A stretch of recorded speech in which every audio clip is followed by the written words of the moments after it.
My unique skill made me OP even at level 1 के episode 6 की शुरुआत में हम लोग सातों को देखते हैं जो कि एर्जा के पास आता है आज न्यू ड्रॉप लेकर, जो कि होते हैं वाटरमेलन। एर्जा वाटरमेलन को देखकर कहती है कि ये तो काफी ज्यादा अच्छे हैं, मुझे इन्हें प्रेस करने दो। तभी अचानक से वहाँ पर एरिक आ जाती है जो कि एर्जा से कहती है कि इसकी कोई जरूरत नहीं है, मैं इस वाटरमेलन को चेक कर लेती हूँ। जिसके बाद वो उस वाटरमेलन को काट कर उसे टेस्ट करती है और उसे वो काफी ज्यादा टेस्टी लगती है। वो कहती है कि ये तो काफी ज्यादा मीठा है, ऐसा लग रहा है कि मैं बीच में आ गई हूँ। और तभी ये बात वहाँ पर खड़े सभी लोगों में फैल जाती है। सातों ने सबसे पहले अच्छे बैम्बू शूट्स लेकर आए और अब वाटरमेलन। ऐसा बोलने के बाद अब सभी लोग उस वाटरमेलन को खाने लगते हैं। एरिक उन्हें रोकती है और कहती है कि ये मेरे हैं। ये देखकर एर्जा अब रियोटा के हाथ को पकड़ लेती है और कहती है कि प्लीज मुझे इन वाटरमेलन को एक्सक्लूसिव कॉन्ट्रैक्ट में बेचने दो। तो सातों भी अब मान जाता है और वो काफी ज्यादा खुश हो जाता है कि बैम्बू शूट्स की तरह ही उसके वाटरमेलन काफी ज्यादा फेमस हो गए। वो कहता है कि मुझे इसी तरीके से अब दूसरा सोर्स मिल गया है इनकम कमाने का। तभी एर्जा उसे कहती है कि तुम्हें ये वाटरमेलन टेरुलो के लेवल 5 पर मिले है ना, जिस पर सातों कहता है हाँ। तो एर्जा कहती है कि क्या तुम्हें अपना लाइसेंस मिल गया है। ये सुनकर सातों कहते हैं लाइसेंस क्या होता है, जिस पर वो बताती है कि लाइसेंस तुम्हें एक परमिशन देता है लेवल 6 के आगे के डंजन को एक्सप्लोर करने के लिए। ये बात दुनिया के हर डंजन पे लागू होती है क्योंकि हर 5 लेवल के बाद डंजन डेंजरस होते जाते हैं, इसलिए अलग अलग टाउन्स के अलग अलग पॉलिसीज होते हैं। अगर हम लोग इस टाउन यानी सैकरो की बात करें तो हर 5 लेवल के बाद नया लाइसेंस मिलता है। ट्रेडर्स को परमिशन नहीं है इस लेवल के आइटम ड्रॉप को बाय करने के लिए अगर एडवेंचरर के पास एक लाइसेंस नहीं है तो।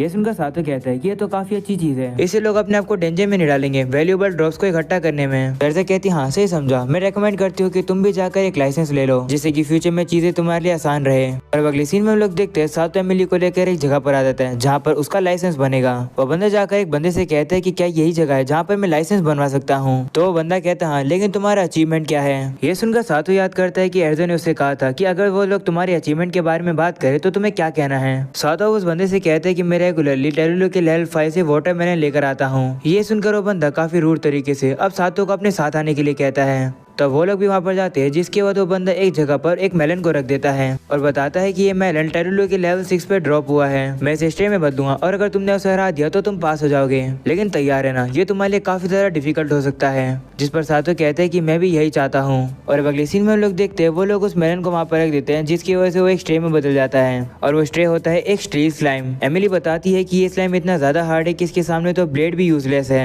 ये सुनकर सातों कहते हैं कोई बात नहीं, मैं इस स्लाइम को अपनी एस रैंक की स्ट्रेंथ से दिखाता हूँ। ऐसा बोलने के बाद सातों उसे काफी जोर से पंच मारता है लेकिन उस स्लाइम को कुछ भी नहीं होता है। ये देखकर सातों कहते हैं कि ये तो सही में स्टील जितना हार्ड है। वहीं एमिली सातों से कहती है कि क्या तुम ठीक हो। तो सातों कहते हैं हाँ मैं ठीक हूँ, मेरे पास एक काफी ज्यादा इंटरेस्टिंग प्लान है, तुम चिंता मत करो। ऐसा बोलने के बाद अब सातों सबसे पहले स्टील स्लाइम के ऊपर फायर बुलेट से हमला करता है और वो स्लाइम जलने लगती है। तभी एमिली कहती है कि इससे कोई भी फर्क नहीं पड़ रहा इसे। तो सातों से कहते हैं कि ये तो बस एक शुरुआत है। ऐसा बोलने के बाद वो स्लाइम के ऊपर फ्रीजिंग बुलेट से भी हमला करता है और वो उसे जमा देता है। जिसके बाद उसके पास जाकर कहता है एमिली ये चीज देखो।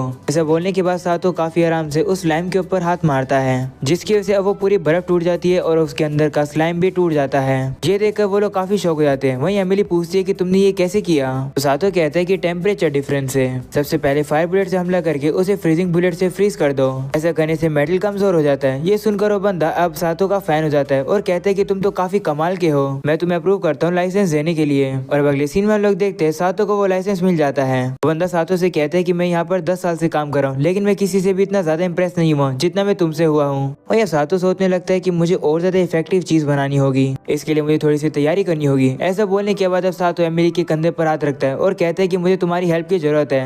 और अब अगले सीन में लोग देखते हैं वो लोग काफी दिन लगाकर एक जगह पर पहुंच जाते हैं जहाँ पर वो लोग एक मछली को जमीन पर रख देते हैं जिसका प्राइस होता है 1.5 पिलोज। वहीं सातों कहते हैं कि मैं एक चीज ट्राई करना चाहता हूँ, उसके लिए सबसे पहले मुझे इसे स्ट्रे में बदलना होगा। और वो लोग वेट करते हैं जिसके बाद वो मछली अब स्ट्रे में बदल जाती है और वो स्ट्रे गोरिल्ला होता है। उसे देखकर एमिली काफी घबरा जाती है क्योंकि वो वही गोरिल्ला है जिसने की टाउन के ऊपर हमला किया था। सातों से कहते कि डरो मत, मैं इसे संभाल लूंगा। ऐसा बोलने के बाद सातों फ्रीजिंग बुलेट का यूज करके उस गोरिल्ला को वहीं पर रोक देता है, जिसके साथ उसी बर्फ का यूज करके ऊपर चढ़ जाता है और वो गोरिल्ला के ऊपर शूट करता है और उसे खत्म कर देता है। देखकर एमिली सातों की तारीफ करती है और कहती है कि पिछली बार इसे हराने में काफी दिक्कत आई थी लेकिन तुमने इसे काफी आराम से हरा दिया, तुम काफी अमेजिंग हो। तभी हम लोग देखते हैं वो गोरिल्ला वहाँ से खत्म हो जाता है और वो ड्रॉप दे देता है। सातों जाकर उस ड्रॉप को उठा लेता है और उसे ड्रॉप में गन मिलती है। सातों कहने लगता है कि मैंने यही सोचा था, अब मैं डुअल विल्ड कर सकता हूँ और अब मुझे मेरे स्पेशल बुलेट कॉम्बो अटैक करने में इजी होगी।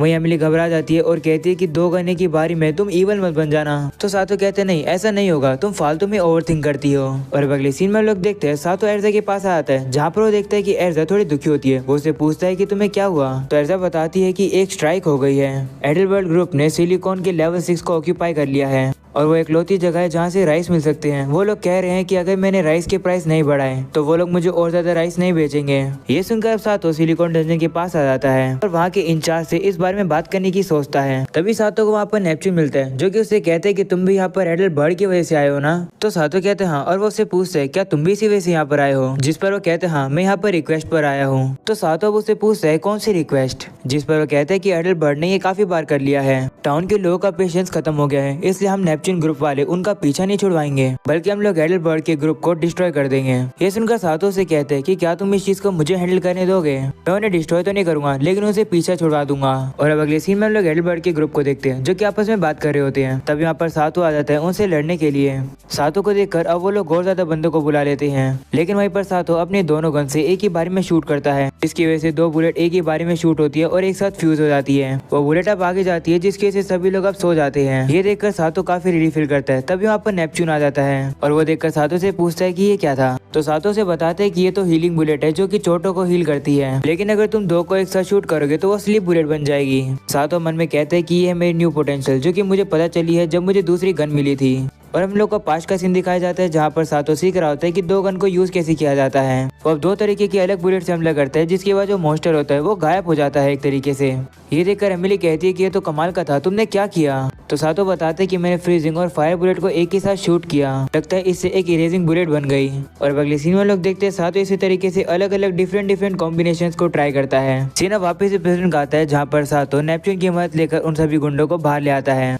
तभी उन लोग को पता लगता है कि पत्थर के पीछे से एक बंदा सातो को देख रहा होता है और कहता है कि तो यही है वो फेमस सातो जिसके बारे में सभी लोग बात कर रहे हैं। और अगले सीन में हम लोग सातो को उसी बंदे के साथ देखते हैं। वो बताते हैं कि उसका नाम क्लिंट ग्रे है और वो इस टाउन का डंजन चीफ है। वो सातो से कहते हैं कि मैं तुम्हारी मदद चाहता हूँ न्यू डंजन की बैटल के लिए जो कि होने वाली है नेबरिंग सिटी हेटेरो के अगेंस्ट। ये सुनकर सातो काफी कंफ्यूज होता है और सोचता है कि ये कौन सी बैटल होती है। तो क्लिंट बताता है कि सेक्रो के ईस्ट में जितने भी डंजन है उनका ड्रॉप मीट है, और जैसे कि तुम्हें पता ही होगा कि हेटेरो एक लाइव स्टॉक सिटी है। ये सुनकर सातो मन में कहता है कि एक्चुअली में मुझे नहीं पता है। तब क्लिंट बताता है कि हेटेरो और सेक्रो के आधे रास्ते में एक न्यू डंजन मिला है, और कमाल की बात तो ये है कि उस डंजन के ड्रॉप में हाफ वेजिटेबल्स और हाफ मीट मिलती है, और अगर आधे से ज्यादा हम लोगों ने वेजिटेबल्स क्लेम कर ली तो ओनरशिप हमें मिल जाएगी उस डंजन की। ये सुनकर सातो सोचता है कि ये लोग डंजन की ओनरशिप ड्रॉप के रेशियो से डिसाइड करना चाहते हैं। तो क्लिंट से कहते हैं कि क्या ये जरूरी है ये पिक करना कि वो डंजन किसको बिलोंग करता है। ये सुनकर क्लिंट गुस्सा होता है और कहते हैं हाँ जरूरी है, क्योंकि हर टाइम ड्रॉप आइटम को परचेज करने में टैक्स चार्ज होता है, और डंजन की ओनरशिप होने से टाउन की इकोनॉमी हेल्थ के अंदर काफी ज्यादा डिफरेंस आता है। क्लिंट को काफी गुस्सा हो रहा होता है, इसलिए गुस्से को शांत करने के लिए वो काफी चीनी खा लेता है। उसे देखकर सातो डर जाता है और कहता है कि अगर ये ऐसी चीनी खाता रहेगा तो इसे तो डायबिटीज हो जाएगी।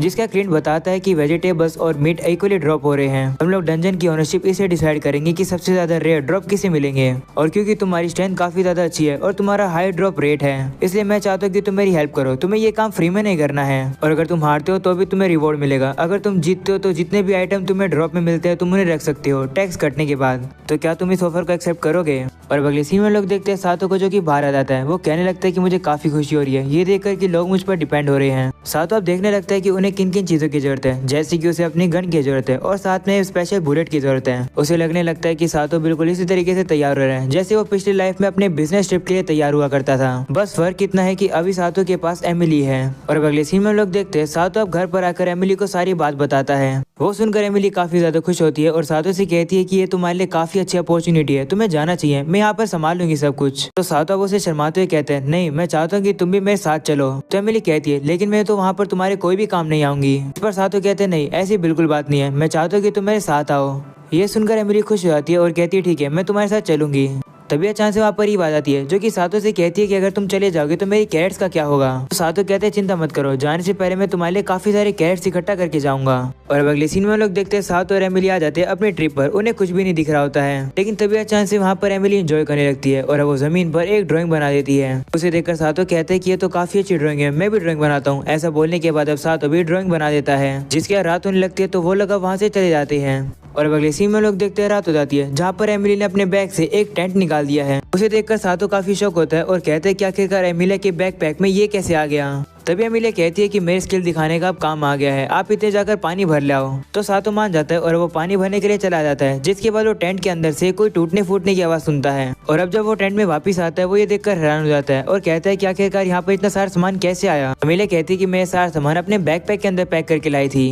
ये सुनकर सातो सोचता है कि ये कोई बैकपैक है या फिर डोरेमोन की पॉकेट है। तभी अमीलिया सातो के लिए वहाँ पर एक डेजर्ट ले आती है और कहती है कि हमारी पहली ट्रिप है, इसलिए मैं इतना कुछ कर रही हूँ। ये सुनकर सातो काफी ज्यादा खुश हो जाता है और एंजॉय करने लगता है। तभी अमीलिया उसे कहती है कि तुम एंजॉय करो, मैं जाकर कूड़ा जला कर आती हूँ। तो सातो कहता है कि जलाना क्यों, तुम फेंक क्यों नहीं देती हो। तो अमीलिया कहती है कि कूड़े को जलाना जरूरी है, अगर हम लोग इन्हें नहीं जलाएंगे तो ये स्ट्रे में बदल जाएगा। ये सुनकर सातो कहता है क्या कूड़ा भी स्ट्रे में बदल सकता है। अमीलिया कहती है हाँ, कूड़े से बने हुए स्ट्रे काफी अलग होते हैं और वो काफी स्ट्रॉन्ग भी होते हैं। तो सातो कहते हैं कि अगर ऐसी बात है तो मैं कूड़े से बने हुए स्ट्रे को मार के देखना चाहता हूँ क्या होता है। और अब अगले सीन में लोग देखते हैं वो लोग उस कूड़े को बाहर रख देते हैं, जिसकी वजह से वो स्ट्रे में बदल जाता है। और वो स्ट्रे होता है फ्रैंकेनस्टाइन मॉन्स्टर। उसे देखकर एमिली उसके ऊपर हैमर से हमला करती है, लेकिन वो मॉन्स्टर उसे काफी आराम से रोक देता है। ये देखकर सातो कहता है कि मैं इससे लड़ता हूँ। ऐसा बोलने के बाद सातो उसके ऊपर फायर बुलेट से हमला करता है, जिसकी वजह से वो मॉन्स्टर जलने लगता है, लेकिन उसे ज्यादा कुछ नहीं हो रहा होता है क्योंकि फ्लेम्स काफी कमजोर है। तब सातो इस बार 2 बुलेट को शूट करता है, जिसकी वजह से काफी ज्यादा फ्लेम्स आती है और इस बार वो मॉन्स्टर सर्वाइव नहीं कर पाता है और खत्म हो जाता है। और अब उसे ड्रॉप में सातो को एक अलग सी बुलेट मिलती है।